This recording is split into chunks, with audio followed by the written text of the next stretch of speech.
In what has been described by our sources as a night of merrymaking, Apollo was allegedly in the company of more than 7 men and 3 ladies. He is said to have left the club for Jarika Hotel County Lodge at 5:30 in the morning. Police reports confirmed that Apollo and his passengers left the hotel at 6:05 a.m. using the ill-fated chopper to an unknown destination. But a loud bang heard from Lake Nakuru confirmed that the occupants of the helicopter may be in trouble. Lake Nakuru is a bit unique in the first place because it's a shallow lake. I think it's about 2-3 meters deep, or up to 7 meters deep. It's dirty. I mean, there's a lot of mud based on siltation and also pollution from the nearby, the sewage and so forth. And there are also, it is rocky, and there are a lot of stumps, trees and so forth. So the water is dirty, you cannot be able to see. So the divers, for example, cannot be able to observe far, and they cannot be able to dive deeper because of that. At the same time, it's likely that the aircraft and those victims could be trapped in those rocks because it's normally they float.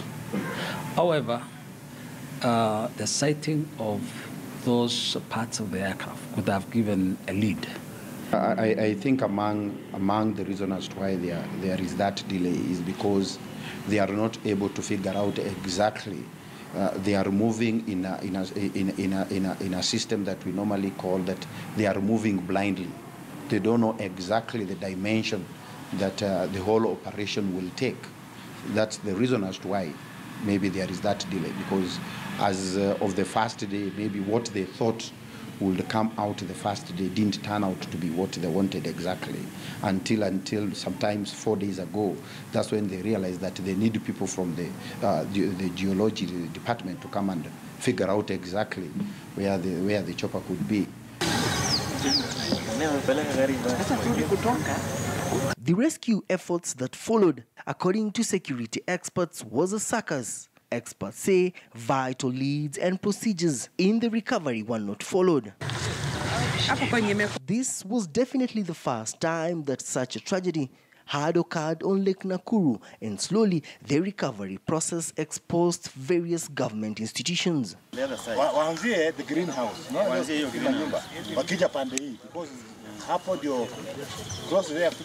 The Kenya Wildlife Service, together with the Lake Nakuru County government, had not stationed any rescue boat anywhere near Lake Nakuru. 4 that had been bought by the county government were taken to Lake Naivasha in 2015.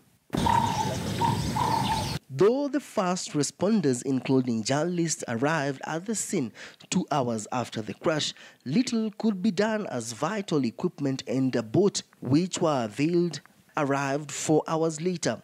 Divers from the Kenya Navy arriving 1 hour after the equipment. They had to fly in from Mombasa. For the prepositioning of the equipment, it's not necessarily that it should be on the ground, but it should be put in a place whereby it can be moved to a given area within the shortest minimum time. So having Lake Naivasha, it's not very far from Nakuru, but then the plan should be there on how to move those equipment from Naivasha to Nakuru. If they had the plan, there could not be much problem. Lake Nakuru, the major problems, normally the major disasters that you expect there, maybe is land-based. That is maybe wildlife, maybe poachers, maybe traffic accidents and so forth, or some of the visitors or tourists disappearing or getting lost in the wilderness. And you know, the lake is normally silent. I mean, there is no activity in the lake. There is no boating. It's an alkaline lake, and therefore you don't find any activity. There's also a shallow lake where you don't find much of that, any activity actually. And therefore, any rescue mission, in most cases, has to be kind of land-based. But of course, we expect that the KWS and other government agencies have plans for the aid plan for the lake. But now mobilizing resources could be a problem, would have been a problem. You know, resources are not enough. It also depends on when the information was passed, because those who saw, because there must have been people, those who saw the accident and reported. So it might have taken time to report. First, people realizing that an aircraft has crash landed in the lake, analyzing it, and realizing it was an accident, and then reporting it. It could take some time. Therefore, mobilizing resources always it takes a lot of time. And I think for me, the response for 3 hours, the first responders, I think was okay. But of course, there are others, like those who are based in Nairobi, or based in Naivasha, or Mombasa, could take time to arrive. Yes. We've been working with information about yes. So maybe from tomorrow, we just assume clear information. I think that would be the best. You know how the helicopter people have radar or movement? You know, what is it called? So you can't tell where it lost signal. Kama walituma signal, see the helicopter, if they sent a signal in the east, italocate you. So hizi tunasikia black box hizo ni za 747. No, the black box is something that is iko nayo, so tukipata wreckage you'll see it there. Itakuwa hapo ndani. But haitakupatia position, it's not going to give you a position. Due to the confusion and hurried decision-making, the first and second day proved to be a blind chase as the divers returned to the shore with nothing to show for their efforts. But the unfortunate thing is, so far, as we talk to the media and to Kenyans, we are yet to get to do any recovery. The divers have been in there, in the lake, but so far we have not been able to locate either the wreckage or the people on board.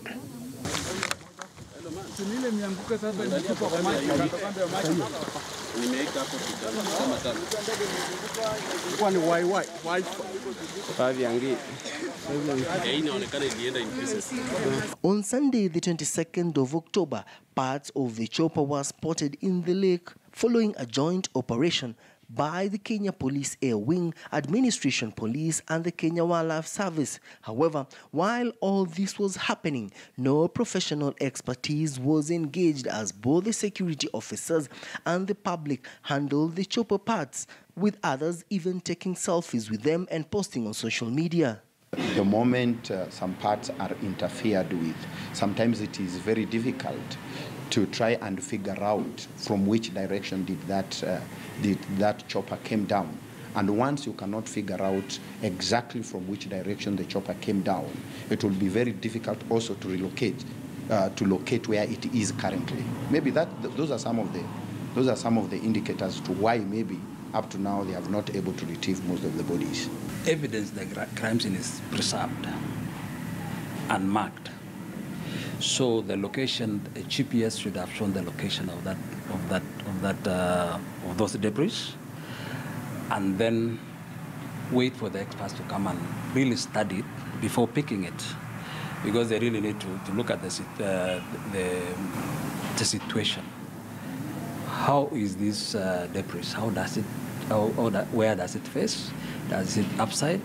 Even identifying in the first place that these debris belong to that aircraft requires an expert, and therefore the first people to be informed are the experts, and every rescue team has experts, and therefore all teams should be involved in identifying, locating, and drawing. There must be a drawing for that purpose, and I want to believe it was done, so that, because who identified that this is actually that part of that aircraft? Someone should have identified, an expert, and declare that it is actually part of it. Maisha yake na ninasema ni asante Jehova, ninasema ni asante Mungu wangu, uinuliwe milele Jehova, uinuliwe milele Baba yangu, maana wewe Mungu unastahili. Unisema tukushukuru Jehova kwa kila jambo, Mungu wa Israeli. A day later, the bodies of Captain Apollo Malowa and Anthony Kipyegon were recovered, but with the search for the 3 remaining bodies continuing.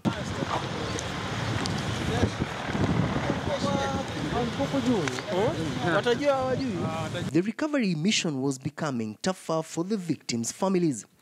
Desperate family members camped at the shores of the lake, hoping to live with the remains of their loved ones, regardless of their condition. The families did not want to even to hear the mention of Lake Nakuru, even seeing the water itself, and even the sound of the aircraft. And at some point, we had to literally go to the homes and talk to these families from their homes to agree to come to the scene. Bado nimekaa hapa wiki moja, bado tu nikiwa natarajia kuona mtoto yangu, lakini hatujafanikiwa. Lakini tunangoja tu, tunafikiria tu mambo itakuwa sawa. I know the anxiety of the families, relatives, and of course everybody else. But normally, rescue operations has no time limitation. It depends on the situation. It has to be done scientifically. It has to be careful. It has to be done carefully. Like the lake now has to be zoned into small zones, and such done methodically and exhaustively, so that every zone is ruled out. Because now nobody seems to know where exactly the plane landed. I mean, crash landed.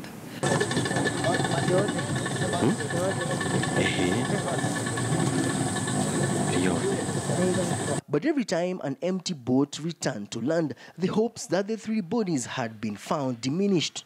But there were many worrying trends at the lake. In a situation that was extremely tough for family members, officials failed to properly contain and manage the crowds. Politicians who often move with large entourages thronged the shores of the lake. Propaganda was spreading about the rescue mission and the condition of the 5 victims, raising emotions of the family members. So they need to be controlled as by the incident command system on the ground. So because it's also a risk to the public whenever a disaster occurs. There's what we call series of events. After that accident occurs, it is possible that another one can occur. For the case of Lake Nakuru, the public, if they run to that place, we have wild animals, and they can be injured. Normally, we have a problem. When there is an accident, for example, you find everybody going in there and do something, while it requires some expert handling. So at times we are at speed in trying to solve a situation, and in the process we might mess up necessary leads which could help us really identify. However, it's not. It cannot also be very easy, knowing the nature of the location and the nature of equipment that we have. It might also be a problem, and that might be the cause of the delay.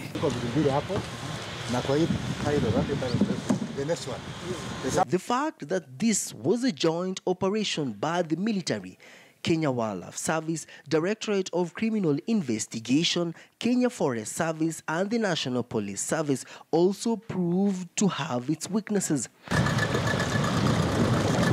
This combination of uniformed officers and civilian divers from Mombasa and Bomet counties lacked clear command, as the soldiers would run the show in the presence of the National Disaster Operations Center, an agency under the Office of the President. The second day of the search, private divers from Naivasha opted out after they disagreed with the soldiers. There must be a lead agency. In this case, we have the National Disaster Operations Center, or Disaster Operations Management Center, which normally take the lead. It's a government agency that takes the lead, and therefore one organization should be able to organize all that. We find that in most cases, they are experts, they are organizations willing to assist, but the problem is they rush there there is no organization. And in the process, it becomes a problem to to the victims. And also the rescue mission will take even longer. And maybe the wrong equipment and wrong people are sent to do the rescue mission, which might end up being a problem.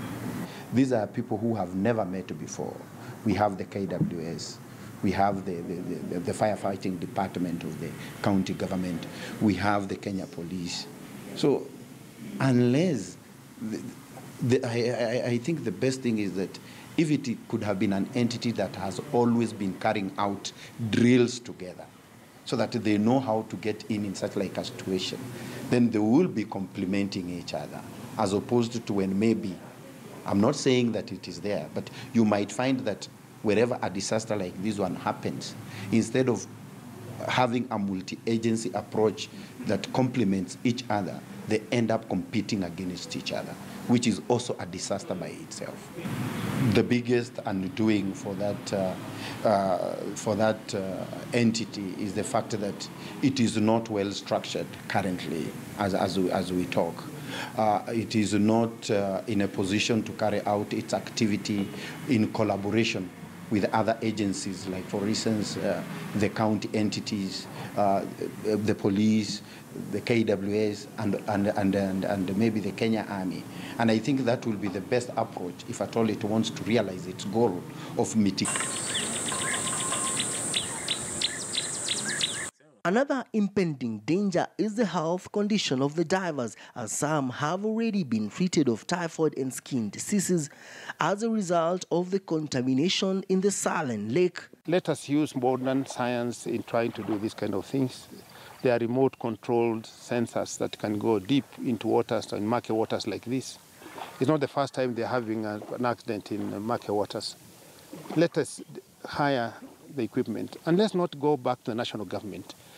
If we are a government in Nakuru in charge of 2 million people, we should have at least the funds to go and hire those things from Sweden, from Israel, or from Australia. They are rich equipment that can be able to work in places where human beings cannot be able to do.